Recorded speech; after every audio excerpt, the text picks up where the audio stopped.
city where they gotta play up. Yeah. I'm from the city where they gotta play up. I don't. Coin flip, it's time to pay up. Hey. I'm from the city where they gotta play up. They still gotta play us, man. I'm from the city where they gotta play up. Coin flip, it's time to pay up. Go. Started out with who they done got me started. Called Katie, tell him make room for the Lamborghini. I trust 27 to lead us through any battle. We had DK out there press. You seen how we did Seattle? Went down 1-3 and then we hop back on that saddle. Everybody want T, but you can't have him cause we got it. A lethal 9 on the side and he gon' always red dot him. 29 got him on lockdown. This Taylor Britt Island. You know Jamar probably open. That boy 7-11. Who your best cornerback? Cause my receivers gon' shred it. And y'all don't wanna go one-on-one with Lou's playbook. 91 step on that field, them quarterbacks look shook. A couple weeks went by and we done stacked us up some wins. Brad Logan still with us, still the turnover twin. Uzier and man-to-man, you probably shouldn't throw at him. Orlando Brown came to town, showed us what a bodyguard is. I don't think they want no smoke with us. Forever standing on business, this ain't no joke for us. Money Mackey line it up, that boy forever clutch. Put up whoever you want, it's never slow for us. Ain't nothing changed, 21 still lurking in the cut. 83 reasons why they can't with us. Zach Taylor top dog, it's always win or bust. Hand the ball to Chase Brown, probably won't get touched. Chuck sizzle back deep to receive the punt. Probably gon' run it back, I feel like he the one.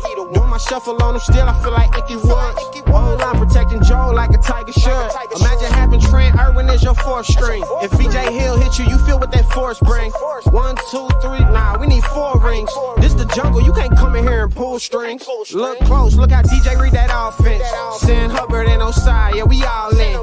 Nick Scott ball hawking overwatching. Dax Hill an interception that look flawless. It's really hard to lose when K. Adams rule for you. If you need a couple yards, Earth gon' get it for you. We got Tanner Hudson now, Sample still too. Yoshi gon' go get that ball just like a dog do. Already knew they had the players, but this part two. I'm from the city where they gotta. I'm from the city where they gotta play us. It's time to pay up. I'm from the city where they gotta play us. I'm from the city where they gotta. I'm from the city where they gotta play us. It's time to pay up. Hold on. What's going on, y'all? Welcome to the show. This is Sports with Strawberry Ice. I'm your host, the Iceman, Jeff Trunapole. And as always, I'm bringing you sports from a West Side point of view right here in the great city of Cincinnati, Ohio, home of the University of Cincinnati Bearcats, who are playing tonight versus Howard. Anyway, do me a favor. If you found the show, hit that like and subscribe button. Smash that thumbs up. You guys are awesome. Almost 2,436 subscribers. As always, I appreciate every single one of you guys. If you're watching on Facebook or Twitter X and you have yet to subscribe to my channel, why not? Please do so. Please go to the YouTube channel Sports with Strawberry Ice. Hit the subscription button, hit the bell for notifications. Every time I go live, you'll be notified. Also, exclusively in the YouTube chat crew, we're doing super chats. So if you got something you want to ask Richard Skinnard, who's, we call him Skinny. Anyway, you got anything you want to ask him or you want to support the show, give me a super chat. I would greatly appreciate it. And as always, I'm coming to you live from this glorious place down here. It's the Ice Cave. The Ice Cave is brought to you by T Properties. T Properties, quality housing for quality people. Check out their website at www.tpropertiesllc.com for all your rental property management needs and your rental needs. And you know what? I know he's hurt, but he's still the greatest quarterback in the league. He's Jackpot Joey. We call him, he's Joe Burrow. We call him Jackpot Joey. If you want any of the gear, the hats, the shirts, the beers at Brick Brewery, the hats and shirts are at jackpotjoey9.com. Go there, portion of the proceeds go to the Joe Burrow Foundation. What's up there, everybody? The chat crew got Stranger in there, Brad in there, and Robert, it is in there. All right, let's get to this. Let's get to one of my favorite guys to talk to, and I think a legendary beer drinker in his own mind, Richard Skinner. What's up, Skinny? How you doing, man? What's up, Skinny? Good. How are you, man? Good to see you. Thanks for coming on early in the morning here. So, all right. So yesterday, Burrow had his surgery. Is there any reports? I mean, everything I heard, it seemed like it went fine and he should be good to go for next year, right? Yeah, we asked Zach Taylor if he had a timeline, for when he could return, when he might start throwing, all those things. He did not. I would suspect we see him sometime in the spring when OTAs take place. He'll probably honestly put something on social media before that, showing him throwing to show everybody that he's doing okay. But step one obviously is to have the successful surgery, and it sounds like that's exactly what happened. And he's supposed to be back in Cincinnati and back on the sidelines this Sunday or Monday night, I should say, right? Yeah, that was the hope. The question was actually phrased, will he be back in the building Thursday when they resume practice? And Zach thought he would be, but you never know if he's got some soreness after the surgery, maybe not. But I think that's the anticipation is if there's no soreness afterwards, that he will be back and will be on the sideline for the rest of the season. Right. All right. Well, with that being said, we got Bearcat basketball. I think it's starting to get cranked up. This is the time of the season where I really start getting into college basketball with Crosstown Shootout coming up here soon. It's been the Bearcats' first year in the Big 12. They're playing Howard tonight. I don't know about you, but I'm pretty excited about the Bearcats. First time in a while. I think we might have a shot to make some noise here this year. What's your thoughts on the Bearcats season this year? Yeah, I don't know the answer to that yet because honestly, the non-conference schedule is just garbage. It's Right. it's horrifyingly bad. The strength of schedule is 285. They don't have the 5 wins, 4 are quadrant 4 by net rating. One is quadrant 3. Their best win by net is over Eastern Washington, which doesn't have a win this season. And so I think it's hard to tell. There are some nice parts. They've got a big part back, obviously, in Aziz, and it'll be nice to see what he can do moving forward. But they really aren't going to be tested in the non-conference. And honestly, I'm not so sure Xavier would be a great win for them at this point. For fans, it is because it's the shootout, it's the rivalry, and all of those things. Dayton's probably the best non-conference team they'll play, and they've got a bunch of teams in the high hundreds, mid 200s. Even Evansville at the moment's I think 317 in net rating. So I don't know if they're going to be tested in the level of play between what they're playing now in the Big 12.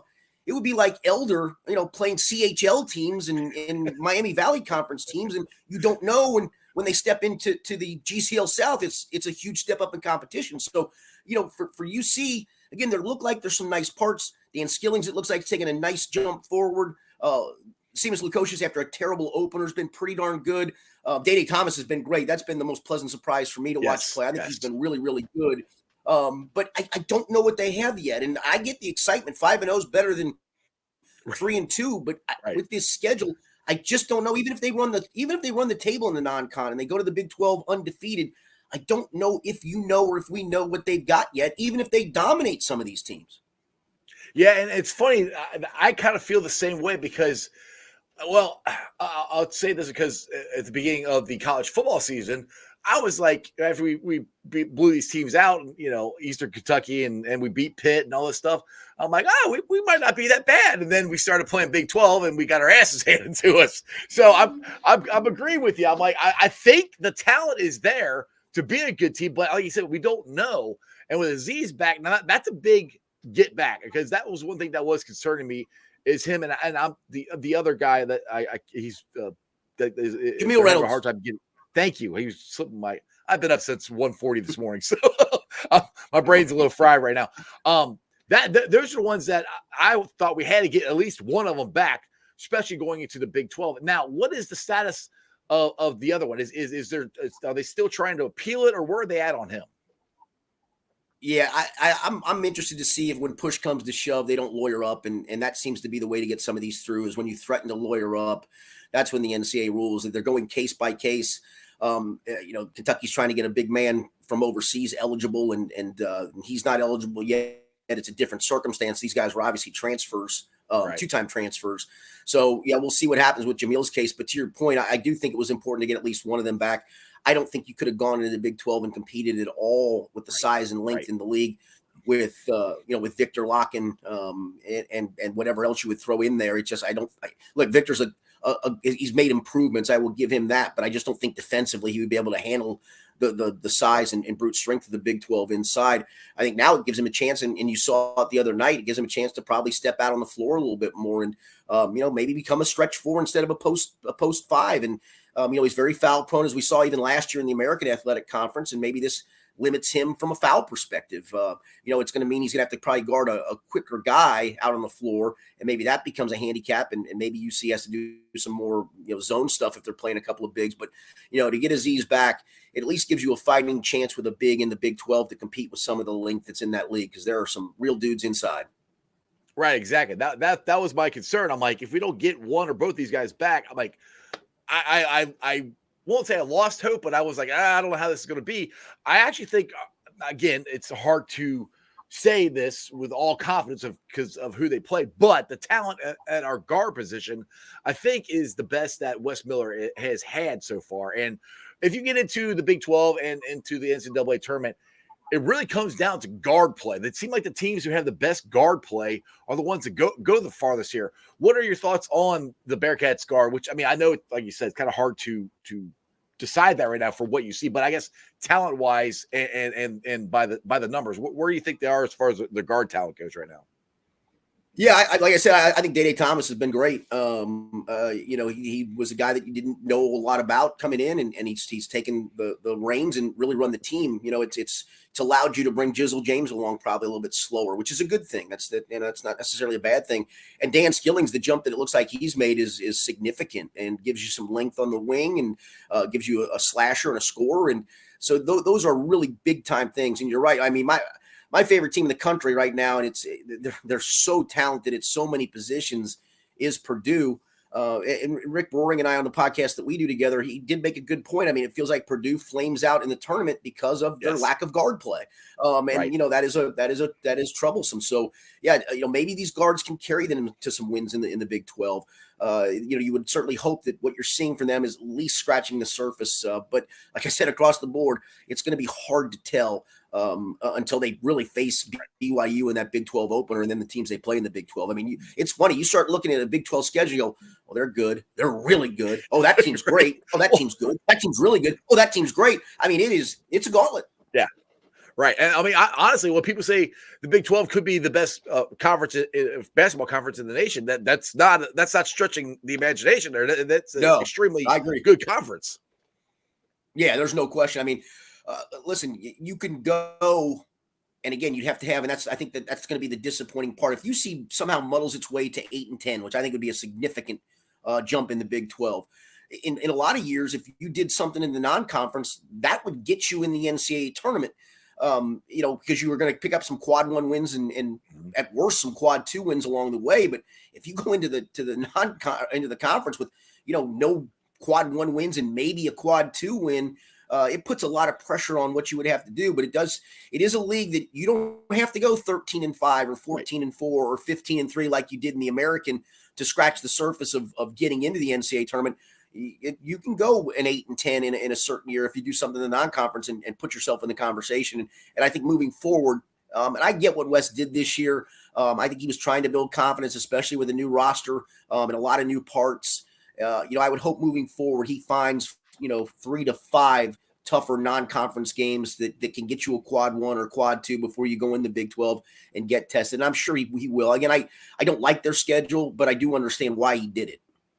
Yeah, I'm glad you said that. That's kind of like my next question is what is the point of having such a easy non-conference schedule? Last year it was a little harder. I mean, last year wasn't that great, to be honest. We ended up losing to Northern Kentucky last year.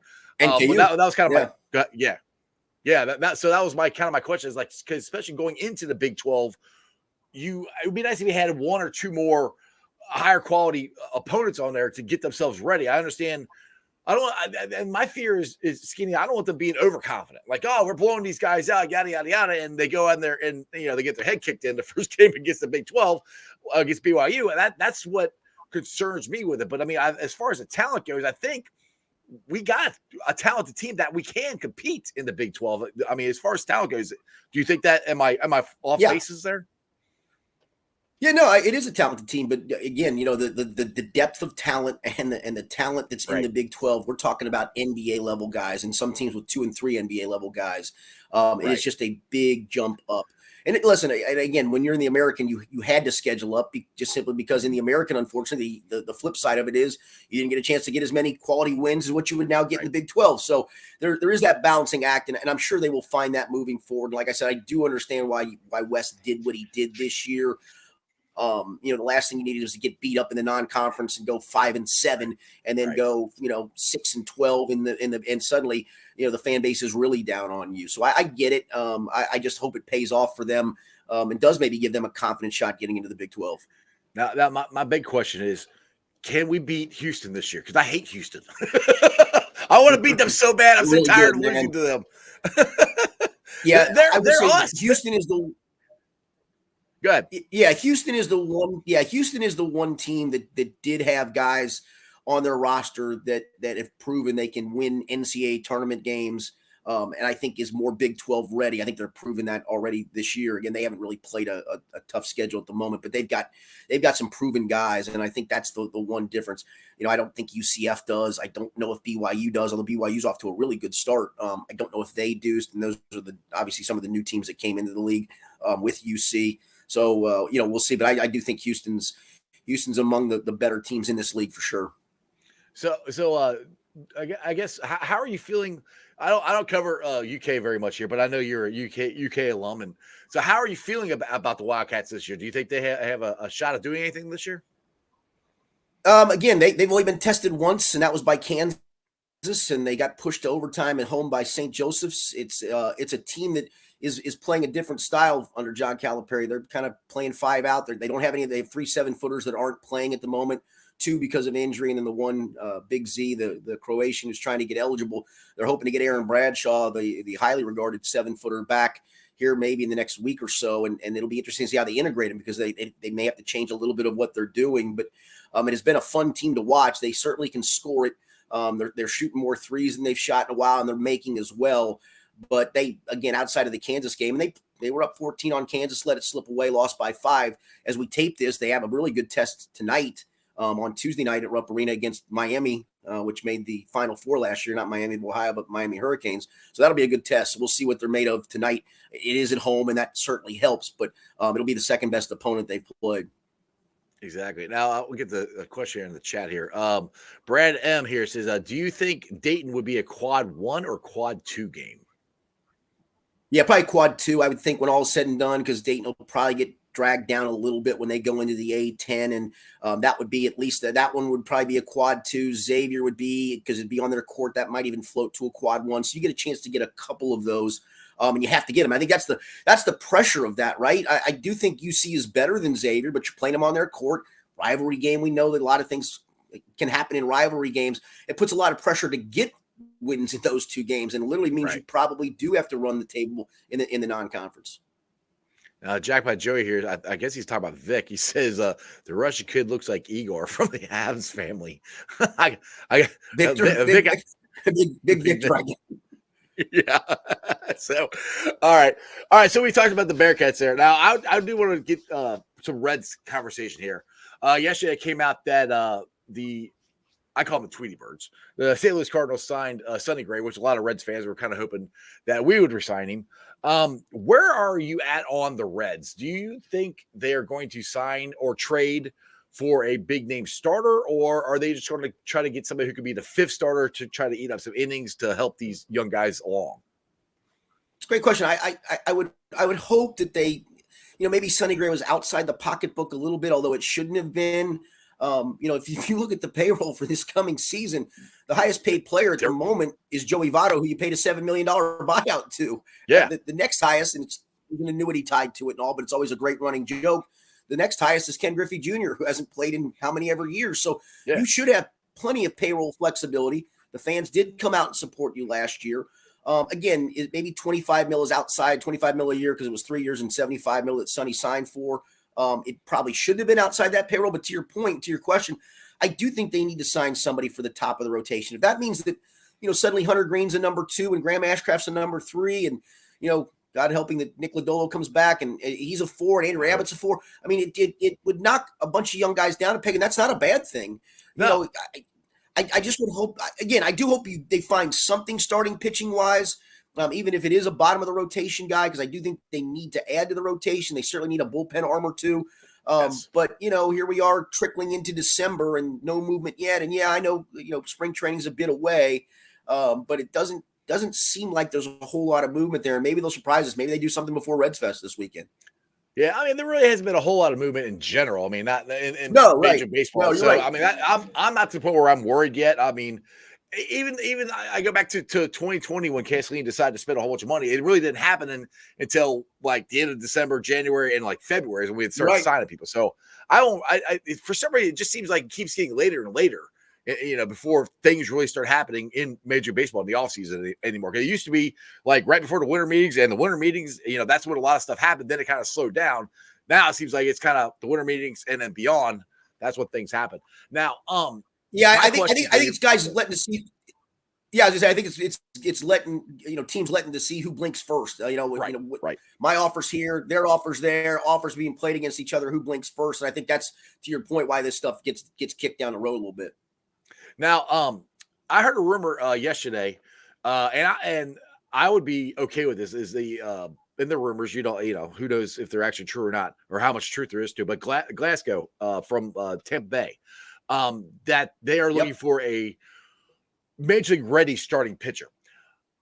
I'm not willing to give. Well, I don't know. I might be willing to do this, but I'm not sold on giving up Connor Phillips for him because I really think he can be very good. But is that the kind of pitcher you think they're looking for, or can we get away with somebody a little lower, not lower tier, but it's still major league ready? Well, I think that's to your point. Is if you're in that marketplace for a guy like that, you are going to have to give up something. Right. And I think that's the part to it. And I'm all in on the whole, hey, we've got this great young nucleus, but at some point you feel like, all right, we've got enough of the nucleus that's proven itself. Do we have to keep hoping the next guy like a Connor Phillips, who certainly had a great season in the minor leagues, if that costs you a proven starting pitcher, I think I'm okay with that. I probably wasn't okay with that at this time last year, even 1 year. I know we can relitigate the trade deadline. Yeah, even if it's only 1 year, because that's all he signed for. That's the part. That's the problem I have with it. Yeah, that's a fair point. But I think that's what you're talking about is, are you willing to blink on a trade like that? Or are you willing to say, no, we love our nucleus of young guys. We're going to keep doing that. And then, hey, let's find maybe not a top tier pitcher, but a second level, 3, 4, 5 level starting pitcher for lesser money or for lesser value on a trade that we're willing to give up this piece that we like, but not enough to worry about making that trade. And maybe that's where they're at. It will be interesting because I do think you add a piece or two. We saw, how they contended last year, for goodness sakes. They were 2 games out of the wild card, and we saw what a wild card team did at the end of the day, going all the way to the World Series. So, I do think that I think they will make a move or two, and I think they certainly realize they need to do that if they're going to make that extra push to get to the playoffs. For me, the moves they need to make, they need to get a starting pitcher. Yes, top of the tier or fifth. The fifth pitcher, or not that. They need to get a right-handed bat, hopefully in the outfield, and they need to get at least 2 arms in the bullpen and fix that bench. That's what I think. It's not, and that's not a ton. It's really not a lot to do. And for the Reds, and the biggest thing for me though is this pitching staff has got to stay healthy. Because if this pitching staff stayed healthy last year, we're in the playoffs, I think. Yeah, I think that's the thing. Hunter Green has been hurt a bunch. Nick Lodolo's obviously dealing with that leg situation that we don't know to this point how he's going to come back from that and what he's going to look like. And obviously Graham Ashcraft got hurt. And that's kind of the state of pitching to a degree in baseball. But you can't suddenly go into a season going, boy, we really like these 5. And then when it comes time to plucking starters 6, 7, and 8 from the minors, they're duds. That doesn't work. So, you hope to have that depth and that depth that actually stays healthy. All right. So now this is another one that people have been wondering about. Jonathan India.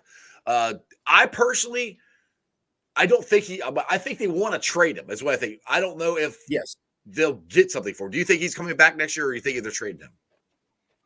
I don't. I think you saw that between Marte and De La Cruz, I know Ellie took big steps backwards, but again, he's such a unicorn that you've got to be in on him.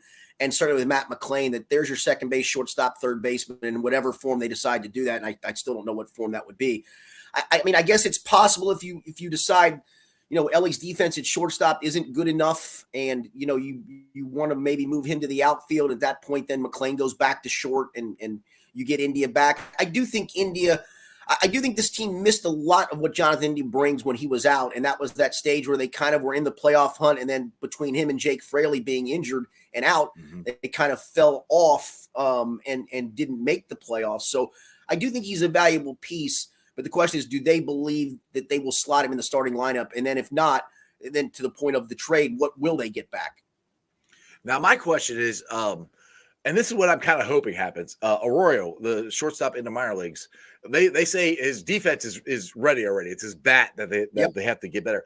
Well, let's just say, for S's and giggles here, let's say he comes out and he's on fire in spring training, and they can't keep him off the opening day roster. To me, that is when you move Ellie to the outfield. But they've come out and said that they have no plans of moving Ellie to the outfield as of right now. Is that the only way that could possibly happen, do you think? Or do you think there's some other way that Ellie could get to the outfield this year? No, I mean, I think that, yeah, I think that would have to be the case of moving to the outfield. As you mentioned, the caveat to that was as of right now. But as we know, things can change and have changed and all that stuff.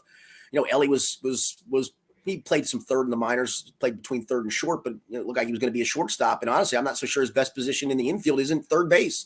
Maybe Marte's the shortstop, but if it's Arroyo, then you're going to find a place for Marte. And it's, again, these are all good problems to have.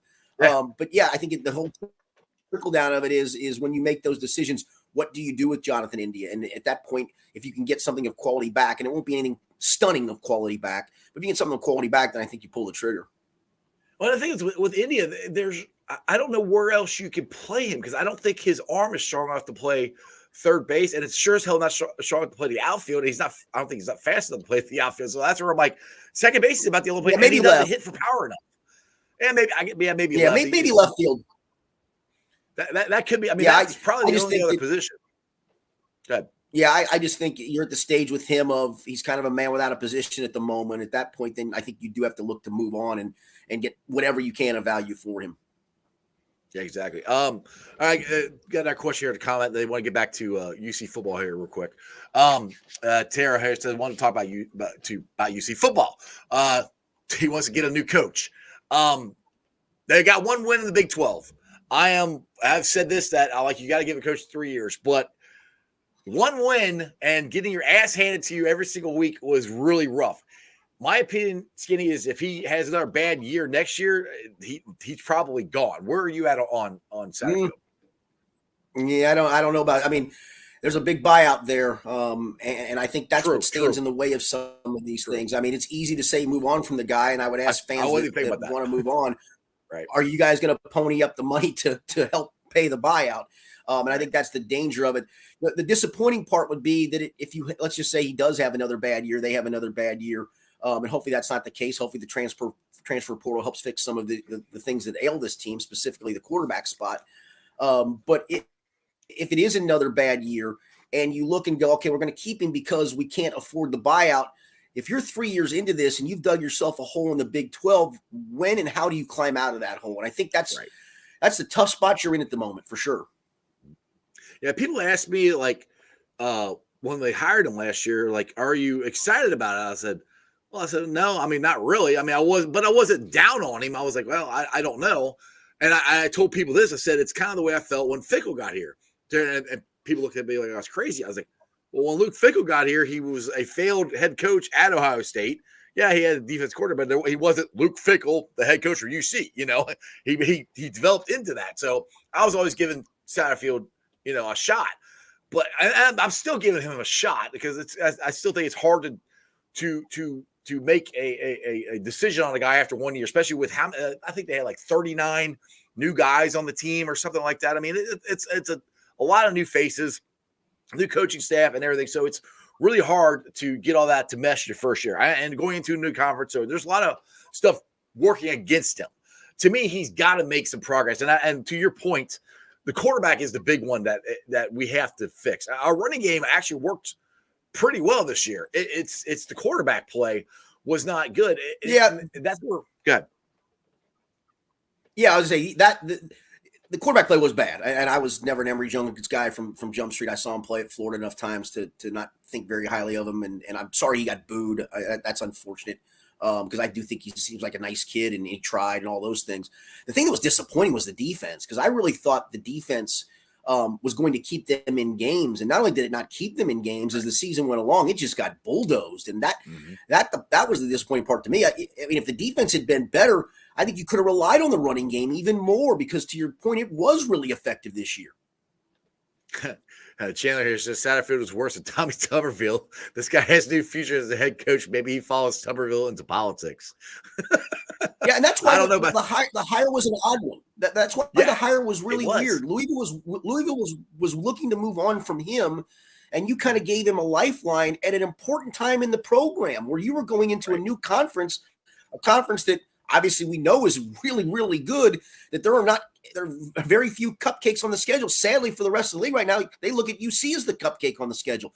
And so this had to be a home run hire, and it just wasn't. The one caveat I will say is, and as a game manager, maybe game preparer and all that, he didn't do a good job at Louisville. But look what they had roster-wise this year. They were 10-2, 10-1 until Kentucky beat them in the finale, and some of those were Scott Satterfield recruits. So, maybe he's really good at roster building, and you got to hope so because, this was a disappointing start.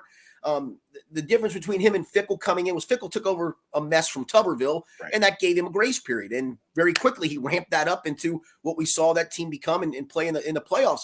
For Satterfield, he took over a program that was coming off that run of playoffs, major bowl games, etc. And yeah, we knew there was going to be a drop-off because of the Big 12, but I don't think anybody surmised this was going to be a 3-win season by any stretch. One win in the Big 12. Over a team that was in the conference that came with you, over a team that also fired its head coach because it sucked. Right, exactly.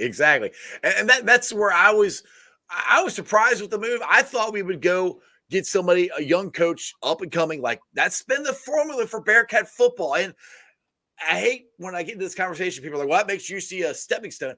It doesn't make him a stepping stone because you're stepping. I mean, look, UC's in the Big 12.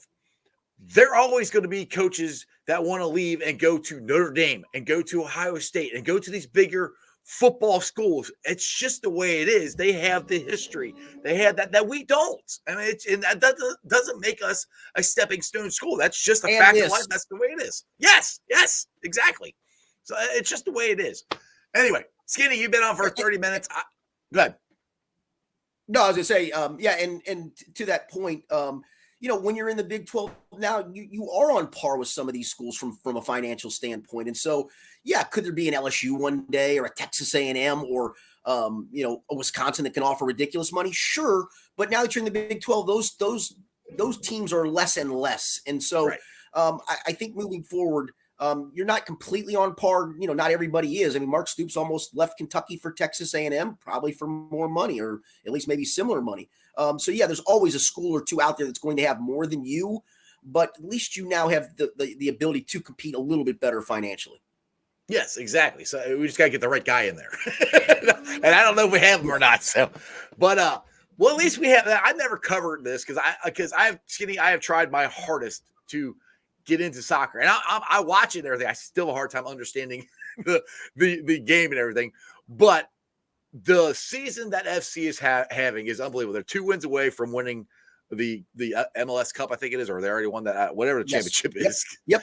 So and Acosta, so he got the MVP. We got the Coach of the Year. We won every freaking award.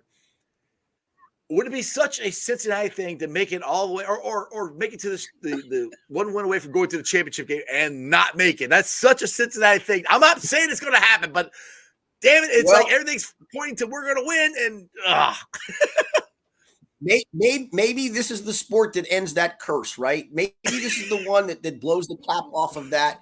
And from that point forward, you start watching championships trickling into Cincinnati in the Super Bowl, in the World Series, maybe down the road in college football. Who knows, maybe one day in college basketball. Maybe this is the one that blows the cap off of it. Sounds good to me. Hey, I'm telling you, next year, we're going to New Orleans. Jackpot Joey and Uno are going back to where it started. They're going to win the damn Super Bowl. I'm predicting it now. Anyway, do me a favor. Next time you see Tony Pike, find out what the hell I got to do. He doesn't want to come on my show. I don't understand what the problem is here. Maybe you need to offer him a cold beer or two. Have you done that? I got plenty of them. They're all right here. I got plenty of them for him. I see it. I make him a formal offer. He's a beer drinking guy. I think I get you one of these. Every time I see you, though, I don't have the beer with me. So one of these days, I'm gonna get you to try one of the Jackpot Joey beers. They are delicious. I will for sure. All right, Skinny. I appreciate it, man. By the way, Big Bengals. Yep. Hey, Big Bengals news today. By the way, what's that? Willie Anderson this morning was named a semifinalist for the Hall of Fame. Yes, I think he's got a legit shot to get in this time. Really? I didn't know that. I see. And this is what happens when I work all night. I didn't pay attention to that. That is awesome. Just came out this morning. Yeah. Oh. Yeah, it just came out this morning. So Awesome news for Yes! him. Again, he was a finalist last year, and hopefully this is the year that he breaks through and gets to the Hall of Fame.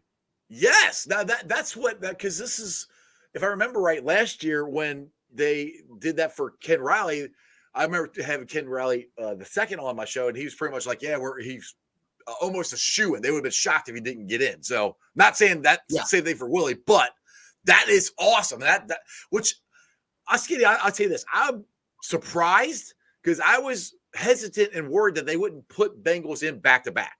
To be honest.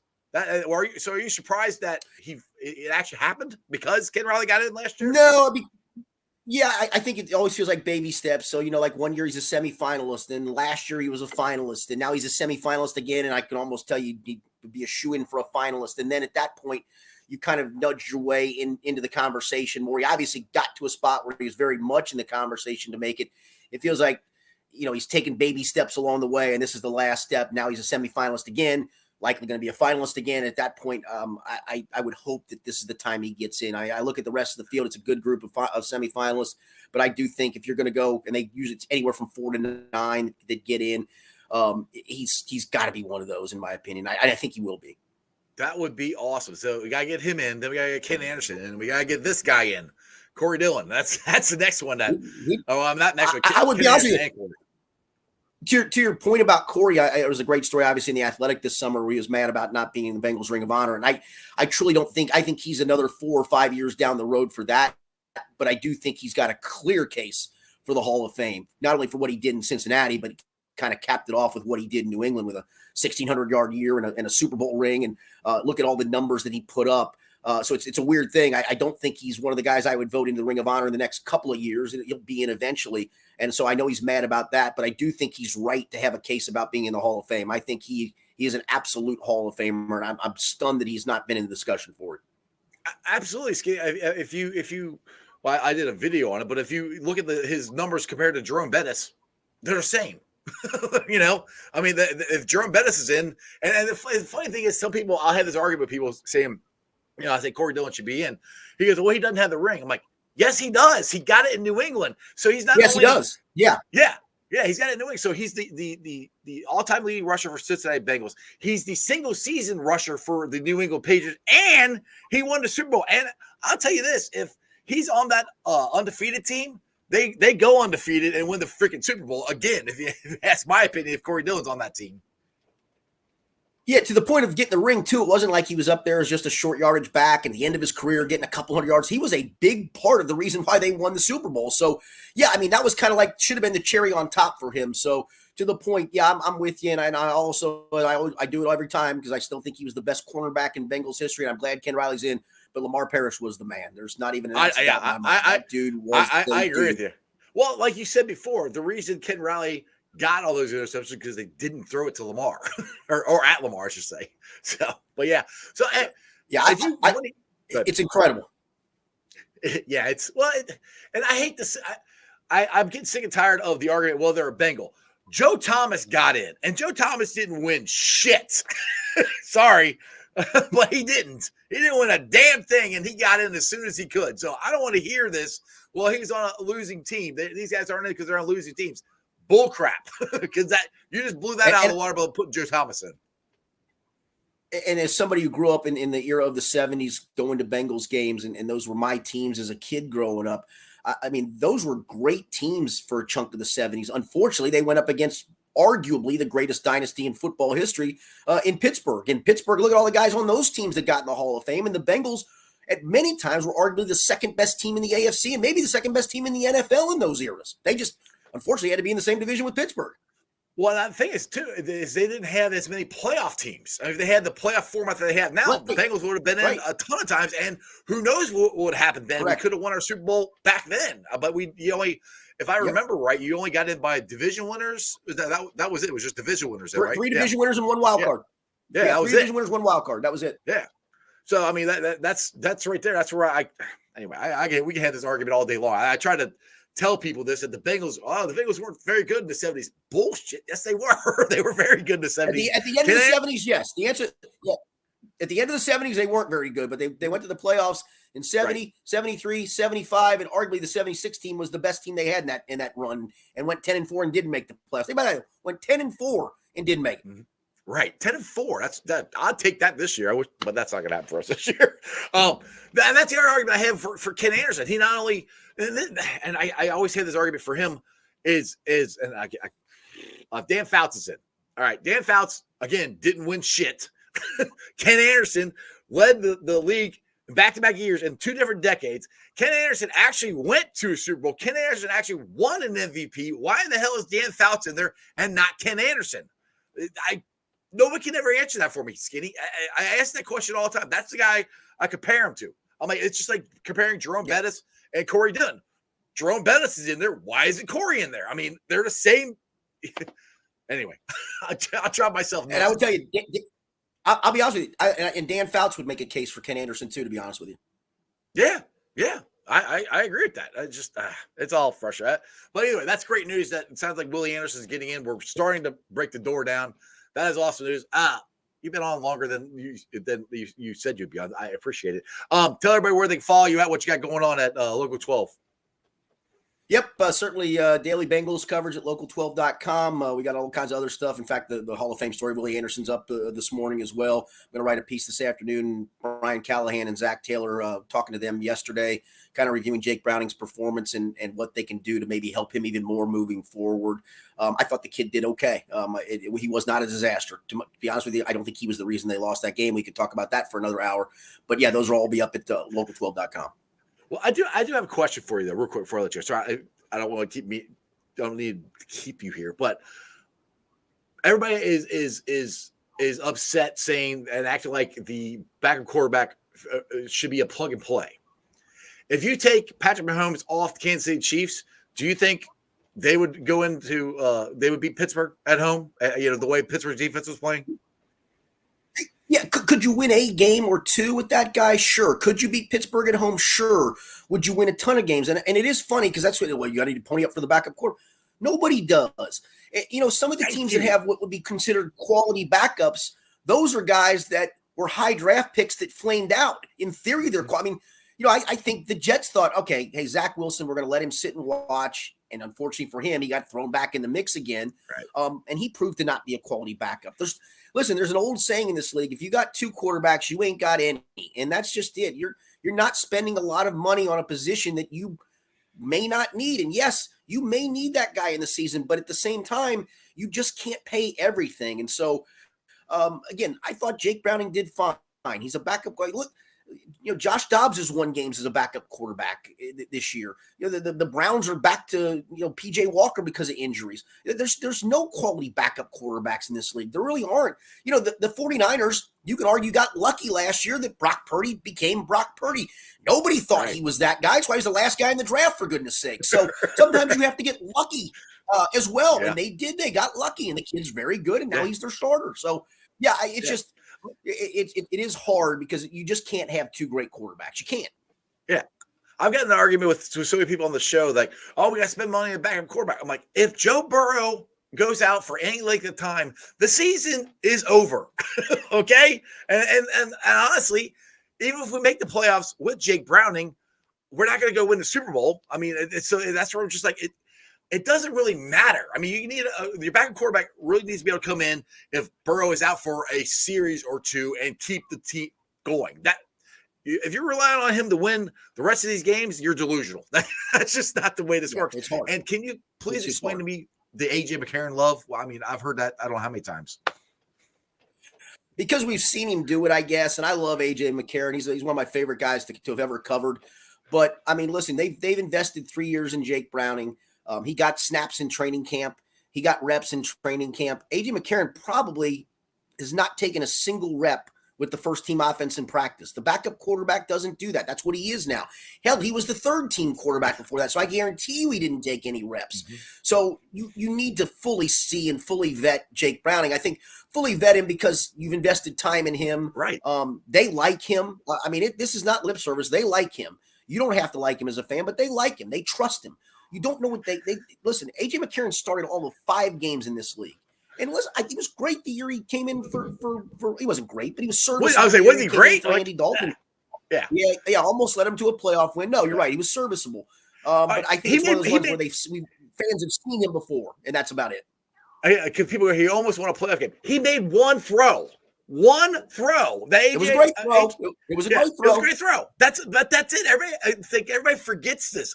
We were losing that game. You know? I mean, and that's where I'm like, AJ. And I'm not. It's not. Here's the other part. Hate. Huh? Go ahead. No, here's the other part for AJ McCarron. I mean, he sat out this season. There's 32 NFL teams, right? A lot of them need quarterbacks. And I mean, New England could have plucked him off the street. And what did they do instead? They plucked Will Greer off the Bengals practice squad. So again, I'm not hating on AJ McCarron. I love the guy. Yes.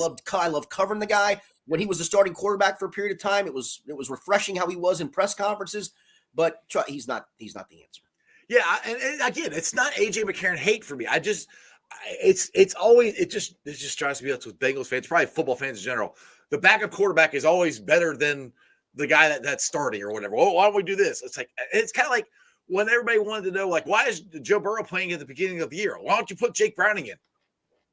Did you so happened Sunday? Back in some of those miserable Bengal years when I was doing radio, I used to love the guy that would call in and wonder why Eric Kresser wasn't playing. Well, there's a reason Eric Kresser really never played. Right, exactly. Speaking of that, we got to get you and your two angry Tom Gamble. I can't think of. Thank you, Tom Gamble. We got to get you guys on the show again. Have a two angry guys reunion on the show here sometime. Yeah, maybe we'll do it early in 2024.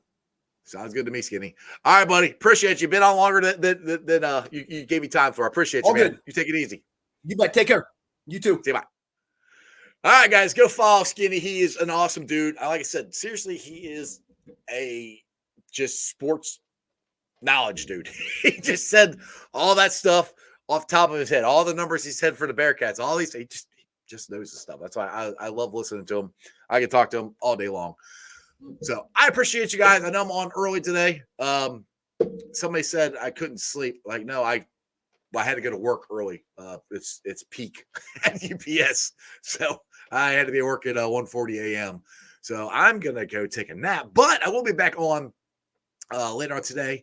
My man right here, Corey, MF Dillon, is going to be on with me. We're going to have Angelo Dawkins from the Street Profits, WWE superstar and Bengals superfan, along with my boy Bengals Cap. He's going to be on, and we will be discussing, sounds like a hopefully Hall of Fame journey for Willie Anderson, which is awesome. That was breaking news for me. I didn't know that he is a semifinalist, so that's good. He was a semifinalist last year. Hopefully that means he's getting in, which would be great. We got to get him in. We got to get Ken Anderson in. We got to get Corey Dillon in. Like I said, there's no reason he shouldn't be in. Go look at his numbers. There's absolutely no freaking reason Corey should not be in. Now, I don't agree with Skinny. I think Corey's getting in the Ring of Honor next year. That's what I'm hoping, because I'm voting for him. You guys can vote for whoever you would want, but I'm voting for that guy. Anyway, let me get to the Facebook groups that let me live stream, and I appreciate every single one of them. They are Who Day Nation, Who Day Legion, Bearcat Ruckus, Radical Reds, the Ohio State Bucknuts, the Ice Bar. And then, of course, you can follow me on all my social media platforms, all under Sports with Strawberry Ice.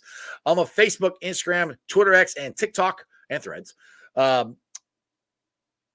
Twitter handle is at Jeff A. Trenopole. TikTok is at Iceman90. I'll be pulling a sound off. I should be pulling a sound off later on, putting it on the podcast. It's on BeanPod, Apple iTunes, Spotify, Google, Stitcher Play, pretty much wherever you get your podcast. Please make sure you rate, like, and review. Leave a 5-star review and a comment so more Cincinnati fans can find my podcast. YouTubers, you guys are awesome. 2,437 subscribers. I appreciate every single one of you guys. If you're watching this live or if you're watching this taped, do me a favor, hit the thumbs up, share it out, subscribe. If you're not already subscribed, please subscribe to the channel. The thumbs up and everything just helps the algorithms out. I appreciate it. I will see you guys later on today at 5:30. Like I said, it's going to be me, Corey Dillon, Angelo Dawkins, and Bengals captain. Other than that, that's your sports, baby. See ya! I'm from the city where they gotta play up. Yeah, I'm from the city where they gotta play up. I don't. Run your coins, flippers trying to pay up. Hey, I'm from the city where they gotta play up. they still I'm from the city gotta where they gotta play play up. us, I'm man. from the city where they gotta play up. Run your coins, flippers trying to pay up. Go. Started out with know who they done got me started. Call Katie, tell him make room for the Lamborghini. I trust 27 to lead us through any battle. We had DK out there press. You seen how we did Seattle? Went down 1-3 and then we hop back on that saddle. Everybody want T, but you can't have him cause we got a lethal 9 on the side and he gon' always red dot him. 29 got him on lockdown, this Taylor Britt Island. And you know Jamar probably open, that boy 7-11. Who your best cornerback? Cause my receivers gon' shred it. And y'all don't wanna go one-on-one with Lou's playbook. 91 step on that field, them quarterbacks look shook. A couple weeks went by and we done stacked us up some wins. Brad Logan still with us, still the turnover twin. Uzier and man to man, you probably shouldn't throw at him. Orlando Brown came to town, showed us what a bodyguard is. I don't think they want no smoke with us. Forever standing on business, this ain't no joke for us. Money Mackey line it up, that boy forever clutch. Put up whoever you want, it's never slow for us. Ain't nothing changed, 21 still lurking in the cut. 83 reasons why they can't with us. Zach Taylor top dog, it's always win or bust. Hand the ball to Chase Brown, probably won't get touched. Chuck sizzle back deep to receive the punt. Probably gon' run it back, I feel like he the one. Doing my shuffle on him still, I feel like Icky Woods. Old line protecting Joe like a Tiger should. Imagine having Trent Irwin as your fourth string. If VJ Hill hit you, you feel what that force bring. 1, 2, 3, nah, we need 4 rings. This the jungle, you can't come in here and pull strings. Look close, look how DJ read that offense. Sin Hubbard and Osai, yeah, we all in. Nick Scott ball hawking overwatching. Dax Hill an interception that look flawless. It's really hard to lose when K. Adams rule for you. If you need a couple yards, Earth gon' get it for you. We got Tanner Hudson now, Sample still too. Yoshi gon' go get that ball just like a dog do. Already knew they had to play us, but this part two. I'm from the city where they gotta.